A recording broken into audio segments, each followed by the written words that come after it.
자, 우리 하나님 말씀 보도록 하겠습니다. 오늘 말씀은 레위기 12장 1절로 8절 말씀과 레위기 14장 1절과 2절 말씀을 함께 보도록 하겠습니다. 레위기 12장 1절에서 8절, 14장 1절과 2절 말씀을 대독하도록 하겠습니다. 여호와께서 모세에게 말씀하여 이르시되 이스라엘 자손에게 말하여 이르라. 여인이 임신하여 남자를 낳으면 그는 이래 동안 부정하리니 곧 월경할 때와 같이 부정할 것이며 여덟째 날에는 그 아이의 포피를 뵐 것이요 그 여인은 아직도 33일을 지내야 사혈이 깨끗하리니 정결하게 되는 기간이 차기 전에는 성물을 만지지도 말며 성소에 들어가지도 말 것이며 여자를 낳으면 그는 두 이래 동안 부정하리니 월경할 때와 같을 것이며 사혈이 깨끗하게 되면 66일을 지내야 하리라. 아들이나 딸이나 정결하게 되는 기한이 차면 그 여인은 번제를 위하여 1년 된 어린 양을 가져가고 속죄제를 위하여 집비둘기 새끼나 산비둘기를 회막문 제사장에게로 가져갈 것이요 제사장은 그것을 여호와 앞에 드려서 그 여인을 위하여 속죄할지니 그리하면 사혈이 깨끗하리라. 이는 아들이나 딸을 생산한 여인에게 대한 규례니라.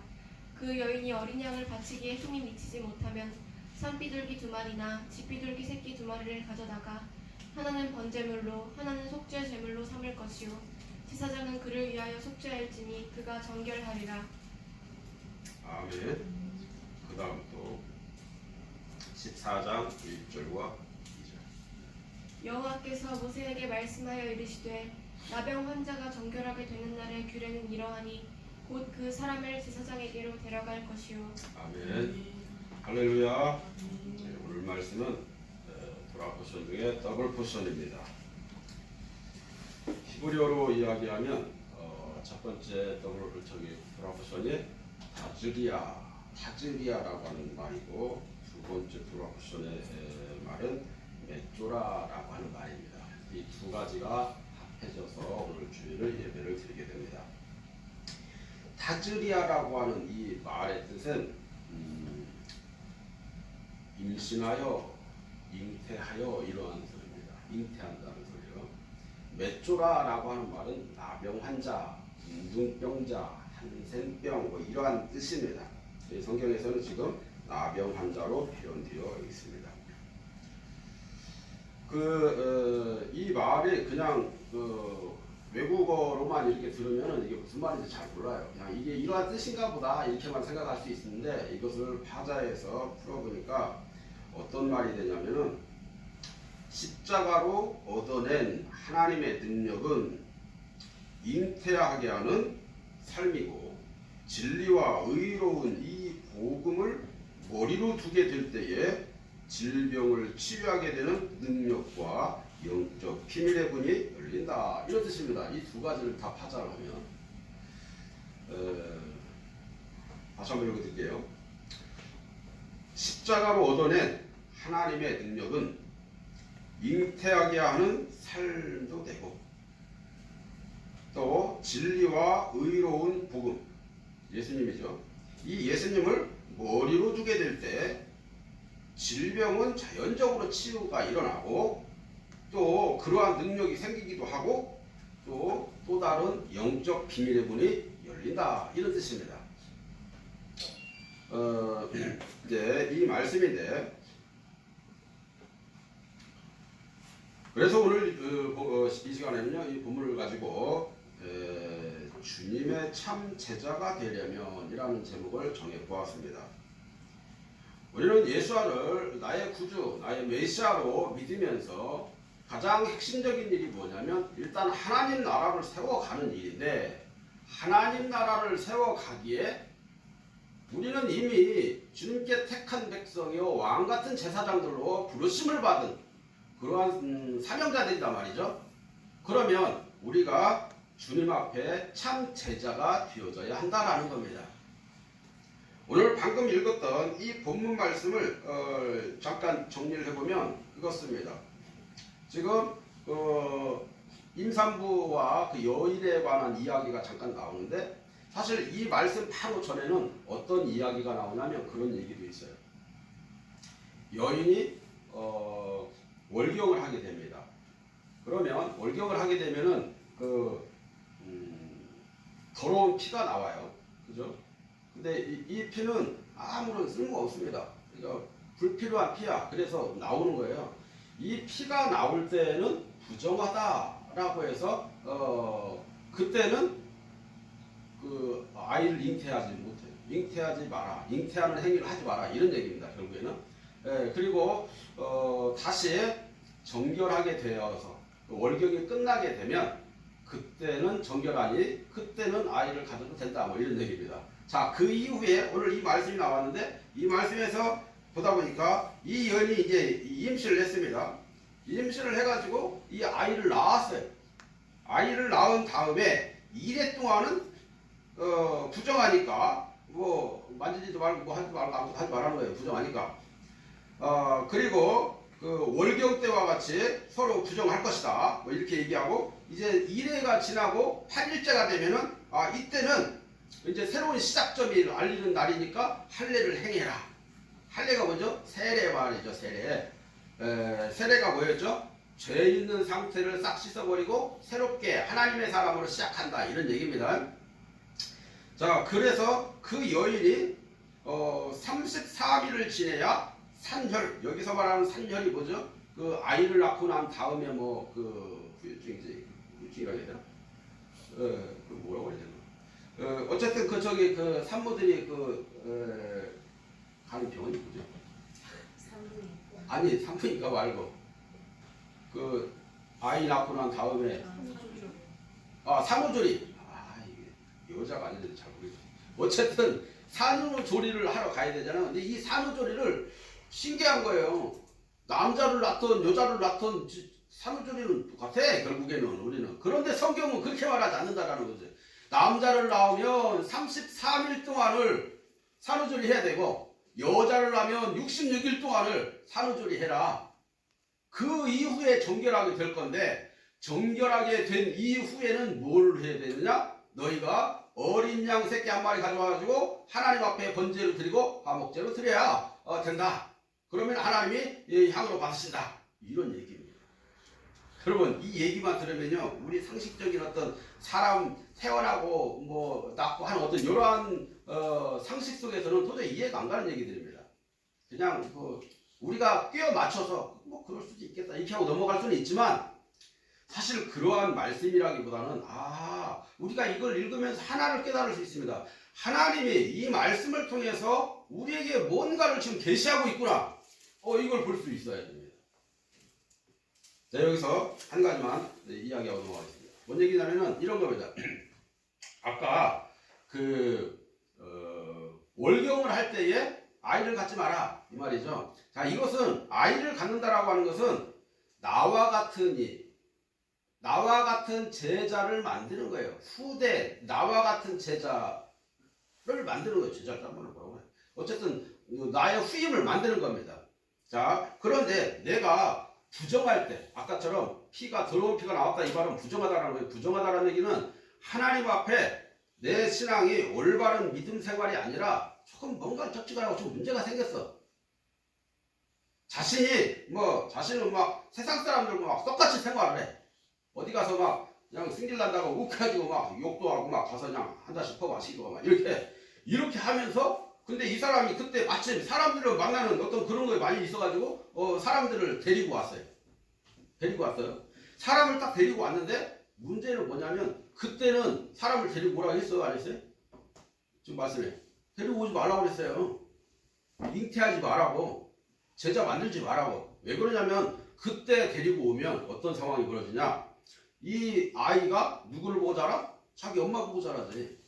나 데리고 온 사람이 신앙이 어설프면 그 사람 따라가니까 결국에는 제자가 되는 게 아니라 예수님 제자가 되는 게 아니라 지 제자가 되는 거예요. 내가 만약에 미친놈이었다. 그럼 미친놈이 하나 또 생기는 거예요. 이렇게 하지 말라는 거예요. 이렇게 하지 말고 내가 정상적인 신앙을 가지고 정상적인 믿음을 가지고 하나님을 사랑하는 그 상태가 되어졌을 적에 그 사람을 데리고 와서 그 사람을 가르치되 어떻게 기도와 말씀으로 가르쳐라 이 말입니다. 그래야 그 예수님의 제자가 되도록 그렇게 만들어져야 이 사람들은 이제 그렇게 하고 제자가 처음 만들어졌어요. 만들어졌다라고 하는 얘기는 이제 났다라는 겁니다. 이 지금 제자가 났어. 제자를. 이게 제자를 잉태했다, 임신했다는 얘기는 세상에 어딘가 누군가가 있긴 있는데 지금 내가 지금 눈을 보고 있어. 그 사람. 저 사람은 예수 믿어야 돼. 교회 다녀야 되거든. 하고 내가 저 사람을 막 기도하면서 열심히 준비하고 있어. 그러다가 저 사람을 택하택이 아니고 교회를 끌고 왔어. 예수 믿게 했다 이 말이에요. 이것이 뭐냐면 아이를 낳게 했다 이 말이에요. 아이를 낳게 했었을 적에 가만 놔두면 안 돼. 아까 뭐라고 나왔어요? 남자 아이를 낳으면 아니지. 남자든 여자든 일단 낳으면은 7일 동안 부정화 되는 거예요. 그런 의미가 7일 동안 부정하다. 그러면은 참 신기한 겁니다. 7일 동안 부정하다. 그리고 이게 어쨌든 말씀을 들어보겠습니다. 그러한 내용이에요. 이러한 식으로 한번 들어보시라 이 말이에요. 그러면 말씀이 그래 열리겠네 이런 생각이 좀 들 수 있습니다.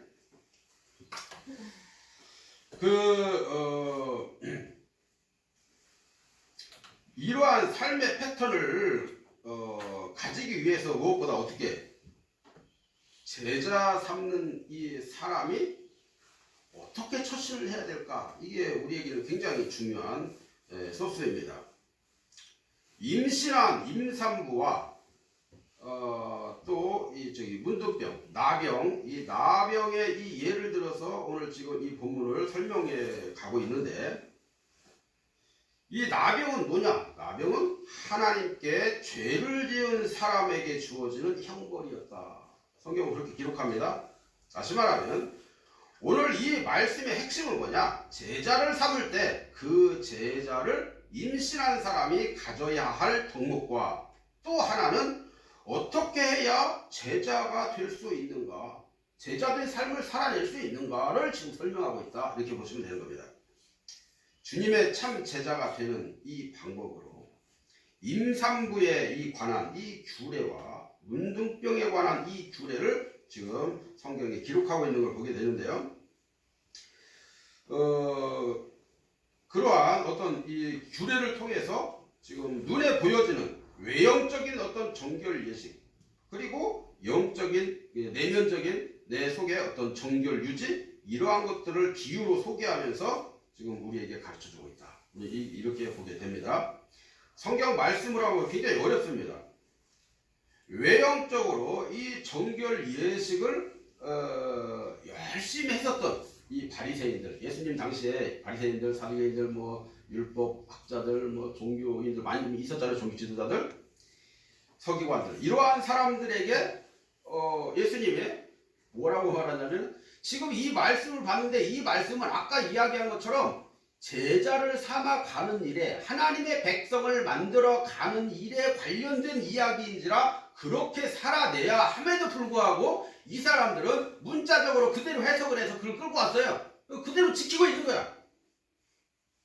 열심히 가서 임신한 여인들 어찌고 막 이런 얘기 이런 것들을 마치 토라의 헌법 자기들의 어떤 민생법으로 다 만들어가지고 그걸 지키고 있습니다. 관용법처럼 마치 교리처럼 이렇게 이제 지키고 있고 이러한 사람들을 향해서 예수님이 딱 한마디로 이야기를 합니다. 회칠한 무덤이라고 합니다. 회칠한 무덤. 이 회칠한 무덤이라고 하는 이 말씀은요, 뭘까요? 회가 왜 시멘트잖아요. 길가에 이 사람들은 우리처럼 공동묘지가 있는 게 아니야. 그냥 사람이 죽으면 거기다 묻었어요. 그냥 땅에다가. 묻어가지고 이렇게 흙으로 덮어놔 버렸어요. 자체를. 그러다가 보니까 이게 이제 처음에야 사람을 놓고서는 가서 덮었으니까 딱딱하고 괜찮았겠지. 근데 이게요, 살이 썩고 뭉그러지고 막 그러면요, 마치 꼭 옛날 재래식 화장실 푹푹 빠진 것 같은 그런 느낌이 와, 냄새도 나고 막 속에 썩었다라는 거죠. 그래가지고 어찌 자칫 잘못하면 사람이 빠질 수가 있어요. 빠지게 되면은 어떻게 돼요? 율법에 시체를 가까이 하거나 시체를 만지는 자는 부정하게 된다. 이제 이 사람들 이걸 알아. 문자적으로 이제 보니까. 그래가지고 이러면 죄를 지켜야 되는구나. 죄 안 지으려고 겉에다가 회를 칠해놨어요. 사람이 밟아도 아무 이상 없대요. 그걸 회칠한 무덤이라고 말해요. 자, 그러면 그 내용을 보면 겉껍데기는 회로 깨끗하게 칠해놔가지고 발보다 아무 이상이 없어. 쥐도 안 짚어도 괜찮다 이 말이에요. 근데 속은 어때? 속은 다 썩었잖아요. 시체로 인해서. 지금 여기 종교 지도자들에게 예수님이 이렇게 말씀하시는 이유는 뭐예요? 야, 니들이 껍데기로만 깨끗한 척하지만 속은 다 썩었구나. 하나님이 말씀하시고자 했었던 그 요즘을 확실하게 깨닫지도 못하고 그건 지킬 생각도 안 하고 껍데기로만 외형적으로만 사람들 앞에 보여주기 위해서 그런 신앙을 갖고 있네. 그러면서 회칠한 무덤이라고 말씀하신 것입니다.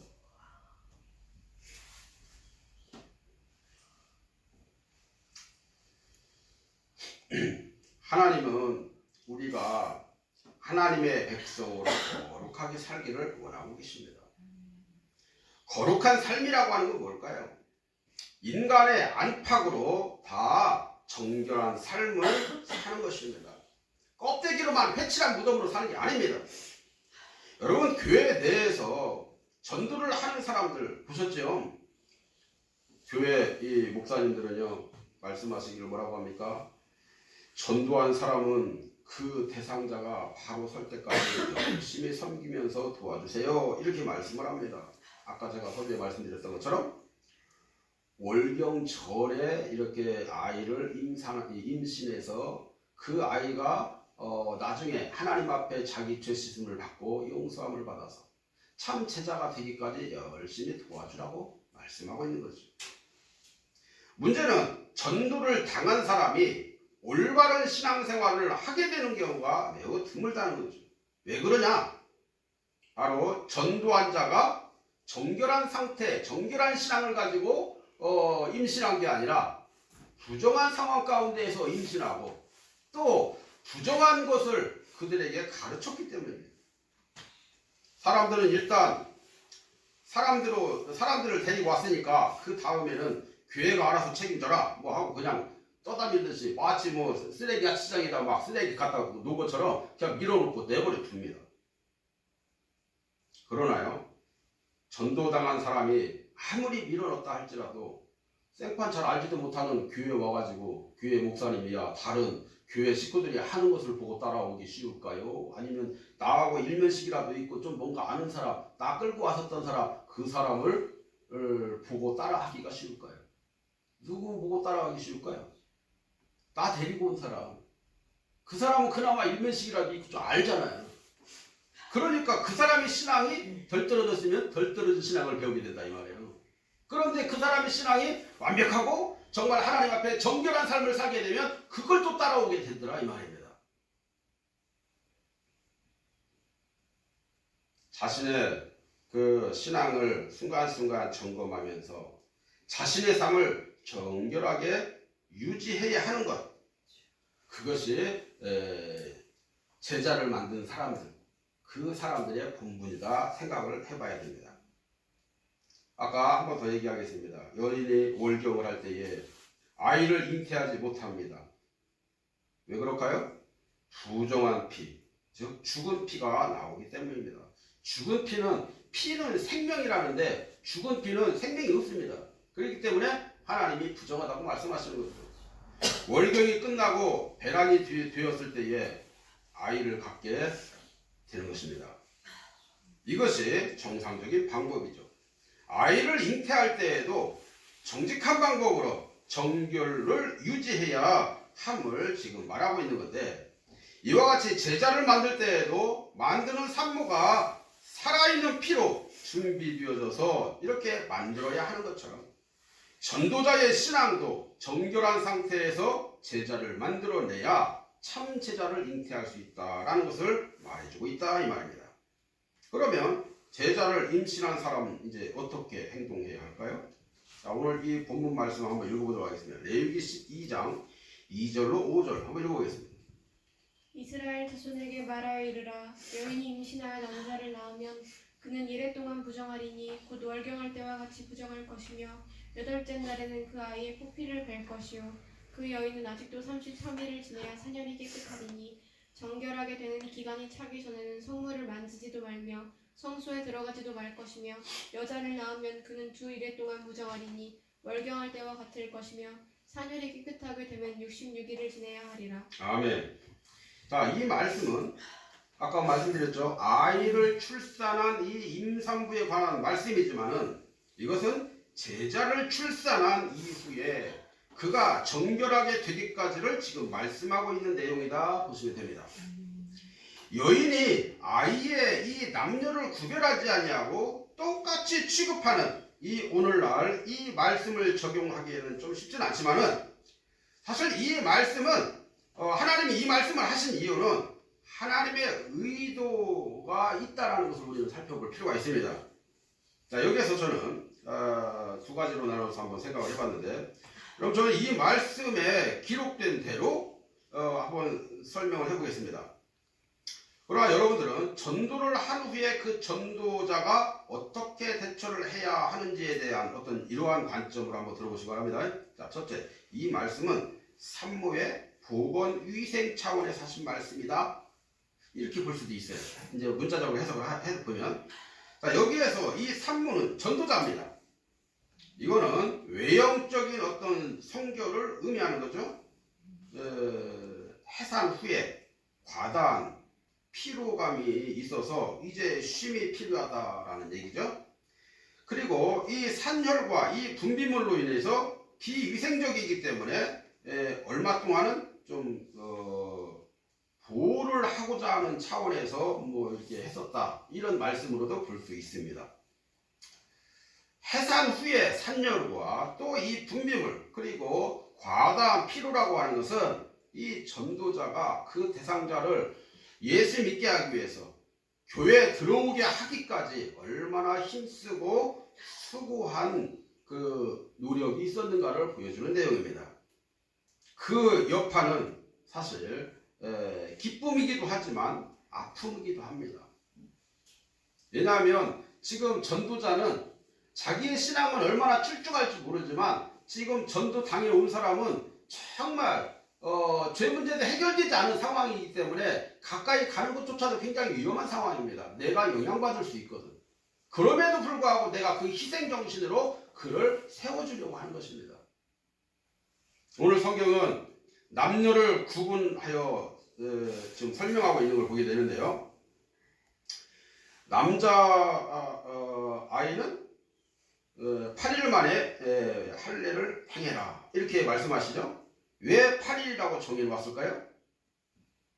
이 8이라고 하는 이 숫자가 뭘 의미하냐면, 이 8은 새로운 시작을 말합니다. 그 아이에 대한 배려로, 왜 이때가 새로운 시작이냐, 이거는 이제 그러한 의도가 있지만은 사람들이 8일 만에 할례를 하는 이유가 뭐냐면은 아이가 8일째가 되어질 때, 그러니까 7일 정도는 그때가 면역력이 형성이 되는 때인데 8일째가 되면 아주 면역력으로 완벽해지는 때다, 이렇게 이야기를 합니다. 의학적으로 말할 때. 그래서 그때에 할례를 행하고 새롭게 이제 세상을 위해서 살아라, 뭐 하는 이런 차원이라는 겁니다. 그런데 이것을 이렇게 한번 보겠습니다. 자, 전도 당한 자가 전도자의 말을 확인하고 또 확신을 가지게 되는 그 시기도 아마 한 일주일 정도 이렇게 이제 된다고 보는 거죠. 그나마 면역력이 좀 생기기 시작하는 그 시점이 되기 때문에 반드시 점검을 하고 그때에 세상으로 다시 나가지 못하도록 훈련시키라고 하는 이러한 의미가 있다 볼 수 있습니다. 할례를 다른 말로 뭐라고 말하죠? 세례, 침례, 이렇게 말합니다. 즉 세례를 받게 되기까지 세상과 막 자꾸 접해져 있었던 이러한 것들을 정리해내지 못하면 이 사람은 하나님의 사람으로 살기 힘듭니다. 그래서 하나님께 묶인 완전한 사람이 된 후에야 다시 세상 속에 내놓아도 이 사람은 주님의 제자된 삶을 살아낼 수 있다, 이 말이에요. 그런데 그걸 준비하라는 얘기입니다. 두 번째, 산모를 그 교육과 교훈의 차원에서 말씀하고 있다, 이렇게 보는 견해도 있습니다. 즉 내면적이고 어떤 영적인 어떤 성결을 위해서 그렇게 이야기를 하는 거죠. 자, 남자 아이를 낳으면 부정하는 기간이 아까 7일이라고 했어요. 7. 여자 아이를 낳으면 이거 좀 다르죠. 14일. 아니 어떻게 남녀가 이게 다르지? 남자를 낳으면 7일 동안 부정하고 여자를 낳으면 14일 동안 부정하다는 얘기입니다. 우리가 이것을 의학적으로 생각을 하면 이건 아무런 의미가 없습니다. 남자든 여자든 아이를 낳으면 그 아이를 보통 한 어느 정도 기간을 두고 면역 체계가 세워지는 어떤 이러한 것들을 보게 되죠. 정신 연령으로도 뭔가 좀 채워지는 그게 보통 의학적으로는 3살 뭐 이렇게 이야기하는 거죠. 그죠? 근데 여기에서는 뭐라고 말해요? 딱 7일. 그리고 여자를 낳으면 14일 이렇게 말합니다. 아, 이것은 그걸 말하려고 하는 게 아니라 뭔가 의미가 있겠구나. 저는 이런 생각이 좀 들었습니다. 그래가지고 이걸 한번 찾아봤어요. 7에 해당하는 히브리어 숫자가 뭔가? 그게 뭐냐면은 히브리어 숫자 자인이라고 하는 말이에요. 자인. 이 자인의 뜻을 보니까 이 자인의 뜻이 뭐냐면은 육적 속성을 끊어버리고 라는 뜻이 있습니다. 아하, 7이라고 하는 숫자에는 육적 속성을 끊어버린다. 육신의 정욕을 끊어버린다. 이런 얘기입니다. 14에 해당하는 히브리어 숫자는 뭐가 있냐면 요드와 달레트가 있는데 이 뜻은 뭐가 있냐면은 정결한 백성이 되기 위해서 하나님의 자녀가 되는 능력 이런 뜻이 있습니다. 아하, 남자는 7, 다시 말하면 육신의 정욕을 끊어내야 하나님의 자녀가 되는 능력을 얻게 되는구나 이걸 보여주는 겁니다. 그래서 이건 남자 여자 이렇게 구분을 해놨지만 그런 얘기가 아니라는 거죠. 그 아까 여기에서 그 여자들은 되게 신분을 말하는 겁니다. 하나님의 사람들을 말하는 거예요. 아하, 사람들은 모두가 다 육신의 정욕을 끊어낸다라는 것은 회개를 말하고 이 회개를 통해서 하나님의 자녀가 되는 길이 열리는구나 우리는 이렇게 볼 수가 있습니다.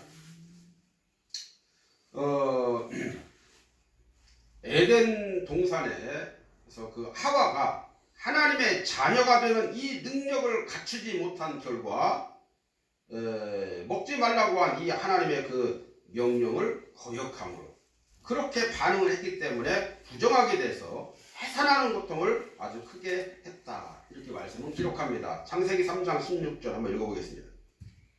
또 여자에게 이르시되 내가 내게 임신하는 고통을 더하리니 내가 수고하고 자식을 낳을 것이며 너는 남편을 원하고 남편은 너를 다스릴 것이니라 하시고. 아멘. 자, 이 말씀에 보니까 내가 너에게 임신하는 고통을 더하리니 이랬습니다. 이거는 임신하는 것이 전에 있었다는 거예요, 없었다는 거예요? 있었다니까요. 그런데 대신에 고통하는 게 없었다라는 거죠. 고통받지 않았다라는 거죠. 고통받지 않고 임신할 수 있는 이러한 방법이 있었는데 이 죄로 말미암아 그 해산의 수고의 이 고통을 내가 너에게 더할 거다. 이렇게 표현한 것입니다. 이 말씀이. 자, 여기에서 볼 때 남자 아이를 낳은 산모가 7일 후에 33일을 또 여자 아이를 낳은 산모는 14일 후에 66일 동안 부정하게 되니까 정결하게 되기까지 그 기간으로 이렇게 기록하고 있는 걸 보게 됩니다. 자, 여기에서 저도 한번 또 찾아봤어요. 33이라고 하는 이 히브리어 숫자를 찾아봤더니 그게 뭐냐면 라메드와 김멜이 있습니다. 이 뜻이 뭐냐 보니까 이 뜻은요 바로 세우기 위해서는 막대기로 때려서 무릎을 꿇게 한다. 이게 이 말씀과 좀 연결되는 게 저거 있잖아요. 다윗의 시편 23편에서 이렇게 고백을 하잖아요. 주의 지팡이와 막대기로 나를 안위하셨다. 여기에서 볼 때 주의 지팡이와 막대기로 내가 잘못 갈까봐 자꾸 때려서 내가 거기 쓰러지지 않도록 하나님이 나를 지켜주셔. 이런 소리입니다. 그러죠? 지금 여기 이 얘기를 하고 있는 거예요. 그리고 66이라고 하는 뜻이 뭔가 그것도 한번 해석을 해봤어요. 봤더니 히브리어로 이것은 사멕과 바보입니다. 이 뜻의 말씀을 이게 뭐냐면 이제 이거는 말씀을 끌어당겨서 나를 쓰러지지 않도록 지켜준다. 이런 뜻을 갖고 있습니다. 그러니까 이걸 한번 정리를 해보겠습니다. 정리를 하면 육신의 정욕을 끊고 하나님의 자녀가 된 후에 무릎을 꿇고 기도하는 훈련과 말씀으로 순간순간 쓰러지지 아니하고 이기며 살아갈 수 있도록 되기까지 우리는 준비가 되어져야 정결한 사람으로서 제자된 준비가 끝난다. 이런 얘기입니다. 자, 그렇게 이야기를 해놓고 아까 14장 1절로 2절에서는 뭐라고 말해요? 사람들이 이렇게 정결하게 된 이후에는 어떻게 해야 되느냐? 어린 양 한 마리 가져다가 하나님 앞에 번제와 화목제를 드리라는 겁니다. 이게 무슨 말이냐면 내가 예수와를 내가 받아들임으로 인해서 육신의 정욕을 다 끊어내고 회개를 했어요. 하나님의 자녀가 됐어요. 자, 그리고 그 예수님의 이름으로 내가 기도하는 훈련이 됐어요. 예수님의 이름으로 말씀을 사는 훈련이 되었어요. 이러한 사람이 되어진 이 상황 가운데에서 뭘 하느냐, 이제 내 속에 들어온 이 예수와가 세상의 모든 사람들에게 빛과 소금의 역할을 감당할 수 있도록 예수와를 보여드리라는 겁니다. 향으로 나타내라는 거예요. 그래서 번제로 싹 태워서 하나님 앞에 드리고 하나님과 화목하게 되는 이런 화목제를 드려라, 이렇게 지금 말씀하고 있는 겁니다. 그래서 그 이야기를 14장 1절과 2절에서 쭉 얘기하기를 이렇게 하고 나면 그제서야 정결하게 된다, 이렇게 표현을 하게 됩니다. 이 말씀이 바로 그렇다는 얘기죠. 레위기 13장 2절로 3절 한번 읽어볼까요? 만일 사람이 그의 피부에 무엇이 돋거나 뾰루지가 나거나 색점이 생겨서 그의 피부에 나병 같은 것이 생기거든 그를 곧 제사장 아론에게나 그의 아들 중 한 제사장에게로 데리고 갈 것이요 제사장은 그 피부의 병을 진찰할지니 환부의 털이 휘어졌고 환부가 피부보다 우묵하여졌으면 이는 나병의 환부라 제사장이 그를 진찰하여 그를 부정하다 할 것이요. 아멘. 자, 이 말씀도 잘 보면요, 이것만 읽어보면은 사실 무슨 얘기인지 잘 보입니다. 아니, 내가 의사도 아니고 내가 이것을 어떻게 뭐라고 표현을 할까요? 솔직히 작년까지만 해도 이게 뭔 말인지 잘 몰랐습니다. 따지고 보니까 이 말씀은요, 사실 나병에 대한 말씀인데 이 나병은 뭐죠? 하나님께 지은 죄에 대한 형벌을 의미한다 볼 수 있습니다. 서두에 이 나병을 맷조라라고 이야기했죠.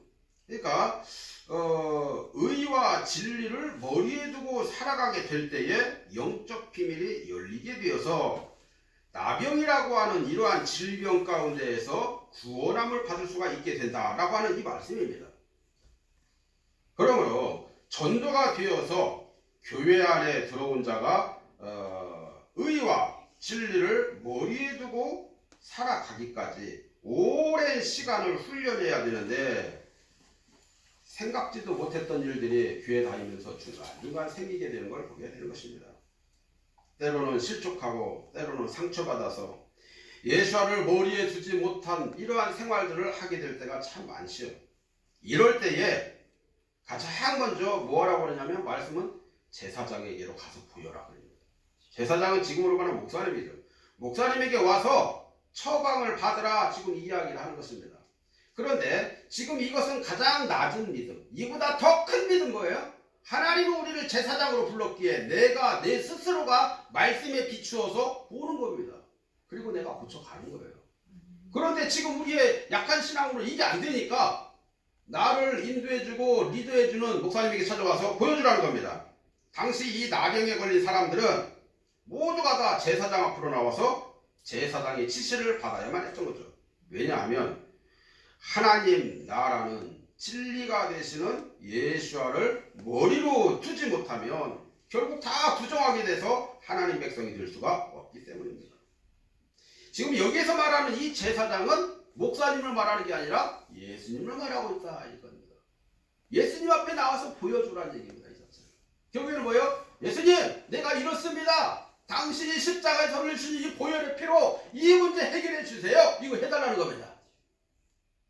성경은 지금 나병이라고 하는 이 병으로 말씀하고 있지만 실상은 어설픈 신앙에 대한 말씀이기도 하다 이 말이에요. 성경은 백성들에게 지금 나병이 생기면 이스라엘 진영 밖으로 쫓아내버렸습니다. 이거는 그 사람들을 쫓아냈다고 나오는데 이건 당연한 수순이에요. 내가 죄를 가지고 있으면 하나님 앞에 나아갈 수가 없습니다. 아론의 두 아들이 나답과 아비후가 하나님 앞에 나갔습니다. 죽었어요. 왜 죽었을까요? 죄 가지고 나와서 죽은 거예요. 죄를 가지고 있으면 하나님 앞에 갈 수가 없습니다. 나병에 걸렸다. 의와 진리 되시는 예수님을 머리로 두지 못했다. 그러면 그 나병이 걸렸다 이 말이에요. 이러한 나병에 걸린 사람들은 하나님 앞에 나아가지 못하기 때문에 결국 이스라엘 밖으로 그냥 그 진영 밖으로 쫓겨나는 이러한 형상이 된다 이 말이에요. 그런 이야기를 성경은 이렇게 기록하고 있단 말이죠. 이 말씀은 그 하나님 백성이 될 수 없다는 얘기인데, 자, 예수님은 이러한 사람들에 대해서 뭐라고 표현하냐면 바깥 어두운 데서 슬피 울며 이를 갈게 될 거다. 그게 뭐죠? 스스로가 그렇게 깨닫고 이제 밀려난다라는 거예요. 하나님 백성, 하나님의 나라에서.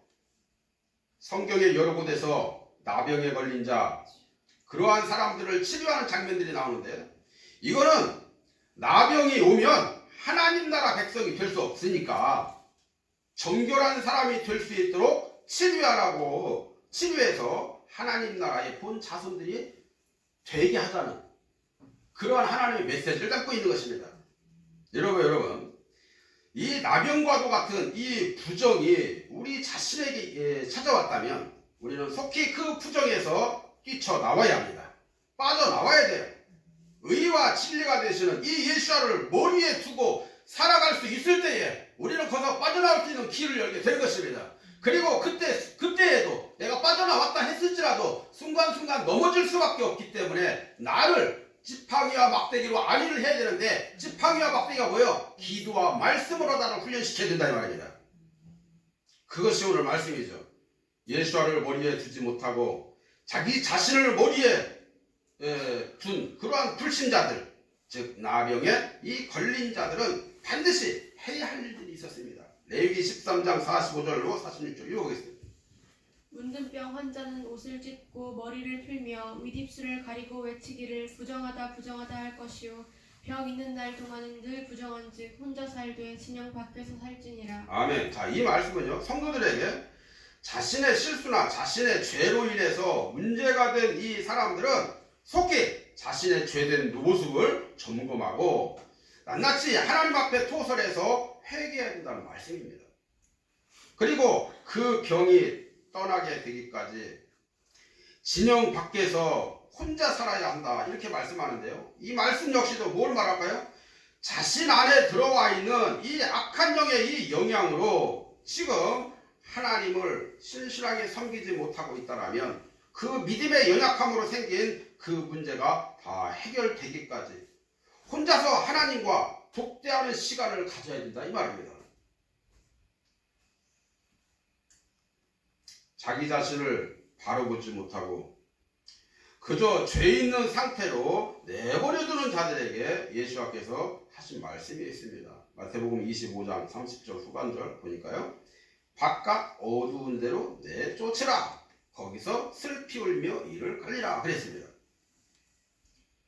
죄를 회개하지 아니하고 세상 죄에 묻혀 사는 자들 역시도 다 부정한 자들이란 말하죠. 말씀을 보겠습니다. 말라기 4장 11절. 만군의 여호와가 이르노라. 보라, 극렬한 풀무불 같은 날이 이르리니 교만한 자와 악을 행하는 자는 다 초계 같을 것이라. 그 이르는 날이 그들을 사르라. 그 뿌리와 가지를 남기지 아니할 것이로되. 아멘. 모쪼록 여러분, 아직도 예수와를 머리로 두고 살지 못하고 육신의 정욕을 따라서, 안목의 정욕을 따라서, 이생의 자랑을 따라서 매우 이기적이고 정욕적이고 그냥 탐심으로 똘똘 뭉쳐진 교만한 자임을 내가 알지도 못한 채 내가 살아가고 있다면 우리의 영혼이 불살라지기 전에 속히 회개하고 의와 진리가 되시는 이 예수와를 머리에 두고 살아가는 성도가 되도록 기도와 말씀으로 무장해야만 할 것입니다. 그러므로 사랑하는 여러분, 우리는 매일같이 내 마음을 살피고 죄를 고백하고 회개하면서 영적 비밀을 풀어내어서 정결한 삶을 살아갈 수 있도록 최선을 다해야만 하는 것입니다. 그것이 곧 성도인 것입니다. 또한 이 순간 우리들의 언행과 행실에도 신경을 써야 할 것이고, 항상 예수께서 가르쳐 주신 이 십자가의 도를 복음의 능력으로 풀어내는 자가 되어야만 할 것입니다. 부정한 자가 아닌 정결한 자로 그 정결함으로 무장한 하나님의 참된 제자가 되어서 주님과 같은 이 제자를 만들어낼 수 있는, 그 사람을 잉태하고 그 사람을 임신할 수 있는 그러한 저와 여러분이 다 되어야 할 줄로 믿습니다. 할렐루야. 여러분의 삶이 이러한 삶으로 변화되어져서 주님의 참 제자로 살아가는 저와 여러분 되길 주님의 이름으로 간절히 축원합니다. 할렐루야.